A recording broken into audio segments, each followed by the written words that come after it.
what I have realized from this whole code switching conversation and this quiet on the creek conversation about white people is that white people are jealous of black energy. And we already knew that, but I mean, they are jealous of us energetically.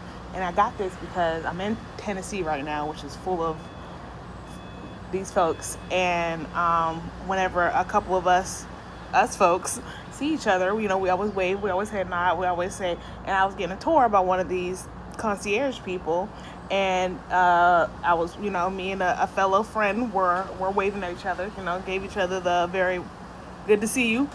And the concierge, they asked the silly white person question of, oh, do you know them? Because all white people think that all black people know each other, and they think we know each other because we when they see us interact with such familiarity.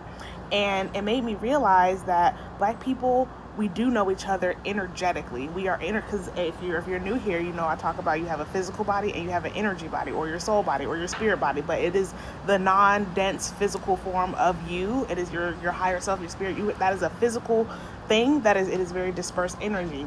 And so what I'm realizing is that black people are energetically, we're all neighbors. We are all energetically in the same neighborhood. And so we can energetically yell across the street. And we know if I say, hey girl, okay top, okay bottom, okay hair, you know what that means. Like, just anything that we say, we know what it means energetically. And white people cannot talk energetically. They can only talk in literal terms, which is why they hold on to their legal system so much, their written documents so much. They take everything literal because they don't know how to read energy. They hate African American vernacular, right? This whole code switching thing, and they think that they're code switching by changing their words, but they don't understand that code switching is an entire energy shift. You go from the energy of being your black, jovial, happy, casual self to we have to shift energies to hi, yes, how are you? Are you doing well today? Oh, it's good to see you. How is the weather? How are the kids? Like, that is an entire energetic shift from one person to a different version of that person. They switch from one set of words to a different set of words, and they think that's code switching. But it's not. And so yeah, white people, they always get uncomfortable when black people are all around each other and when we congregate, because we have so much black energy, and that energy is the fact that we can literally talk telepathically. We can literally read each other's body language. We can really literally say the same thing, the same word. Like if I were to say like girl versus girl like you can tell each of those have distinct meanings, although it's the same word. White people hate, and I've heard them talk about this, they hate tonic languages that only differ via just tone, because that is a part of reading energy that white people don't have the capability of doing. Like, they don't know how to read the room, they don't know how to read energy. If it's not written down in plain black and white or said verbally out their mouth, then it doesn't count. Like, the whole voice memo conversation is because a whole layer of white people don't know how to read subtext. They don't know how to read energy. The energy behind that voice memo was disgusting. That energy was predatory. That energy was, I'm going to take whatever I came to get, and you're not going to be able to stop me. That was the energy.